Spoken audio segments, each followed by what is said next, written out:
as the two began to walk again, making their way towards the village. Foster looked over at Hamilton with an annoyed expression, furrowing her eyebrows a bit. "So, was all that stuff you told me about being combat-based when it came to magic just a complete and utter lie? Or is making an illusion just an exception?" she said, very distastefully. "No, it wasn't a lie. Believe it or not, illusions are a very powerful weapon. Being able to make people see what you want them to can be a very powerful asset in many different ways. Illusion magic is outside of my primary purview, so I am unable to create grand illusions without an immense amount of energy output. But for the simple task of making you look human, the cost is reasonable, especially since the spell lasts a great deal of time. I am actually somewhat surprised that you don't know how to use magic yourself. I thought Oni were fairly competent with it. In fact, I was fairly surprised to find an Oni all the way out here. When I heard about you through others, I was expecting a demon more common for these parts. Aren't Oni typically found in Japan? A little stranger in this part of the world. And then your lack of magical knowledge also intrigues me." "Well, that's simple enough to answer," Foster replied. "Look, it's all very basic. It depends on what gate you go through. When you're traveling from the demon realm to the human realm, the gate you go through determines your destination. There are multiple gates on just about every continent. People mostly assume that Oni are only in Japan, because the home that Oni originally come from in the demon realm is closest to the gates that lead to Japan. Thus, the Oni that travel outside of the demon realm usually end up there.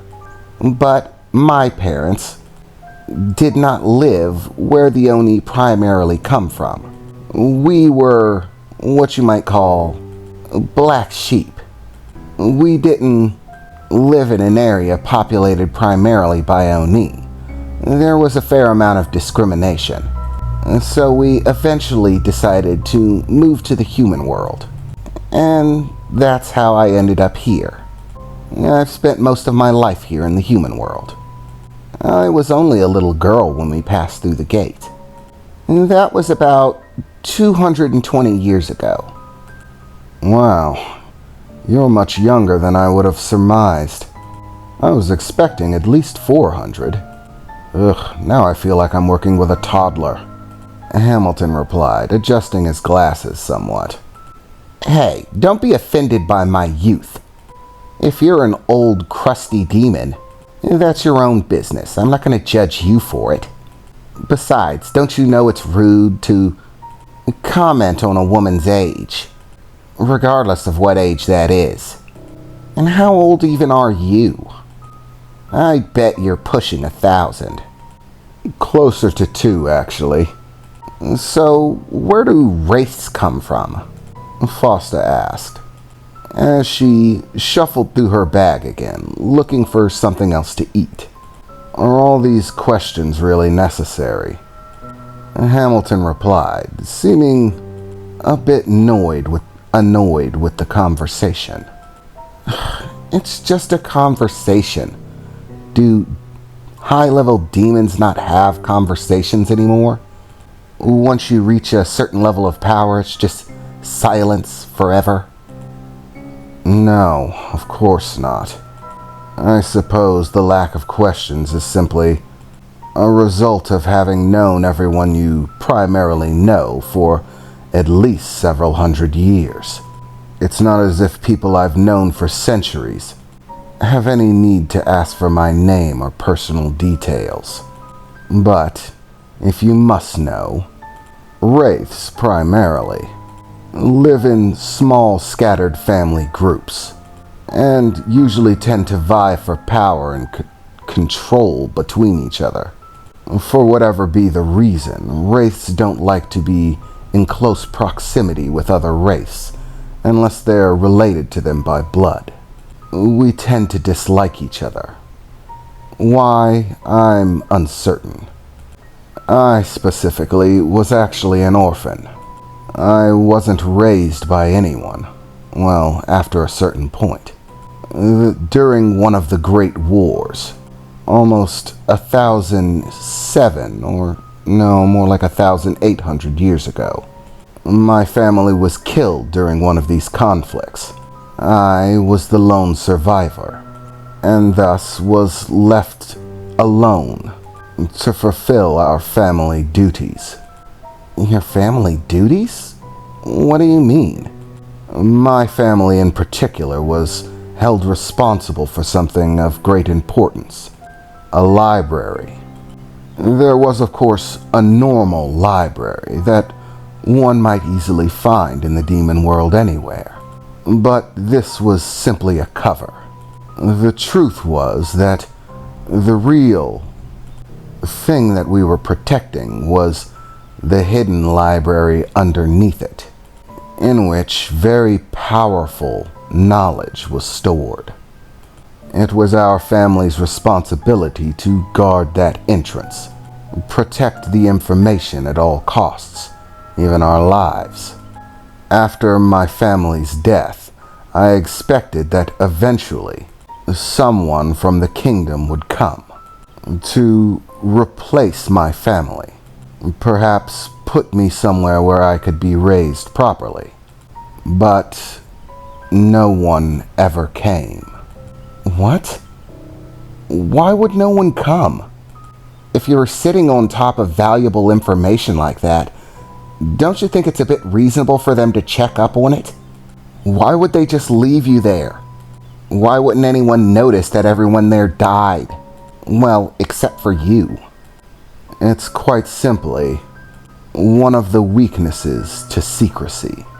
In order to keep things secret, things of great importance or value, it's important that only few people know of it. But therein lies the problem. Only a few people know of it. And unfortunately for me, all of the people who knew of the existence of that hidden library were killed during the conflict. All knowledge of the library and the contents within it lost, known to only a single individual.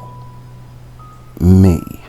So, for centuries, I stayed there, awaiting replacement, awaiting help, awaiting someone to come and tell me that my job had been completed, that my life could move forward, waiting for a call that would never come. I suppose it wasn't all bad. I wasn't completely alone there. I had plenty of stories to keep me company. And oh, there were so many. I came to know each of them like they were a member of my family. I could recite them word per word. I knew them intimately in ways that most could never really understand. All of the characters, my old friends. The tales of adventure, strife, struggle, and accomplishment. They were my companion in those long years, alone in the library. My love of literature has not faded since then, though my library is ever expanding. I find it comforting to disappear within the pages of a book. That is where I am most at home. Wow, guy, tough deal. No, I'm sorry to say, but I don't have any dramatic backstory like that. My family moved to Earth, and we live there, fairly happily. My mom and dad still live in the same house that they did when they brought me here to Earth. So unfortunately, I can't really bond with you over trauma. I just don't have any to share. I mean, really, being an effective businesswoman in this world has its difficulties, but it hasn't been anything I couldn't deal with. A nice punch to the face, and most demons tend to figure out that you're not to be taken lightly, Foster said with a grin as she raised her fist up, blowing on it a little bit. Yep, these babies have been doing just fine for me. Well, I would surmise so. Oni are closer to mid-rank demons rather than low-rank ones.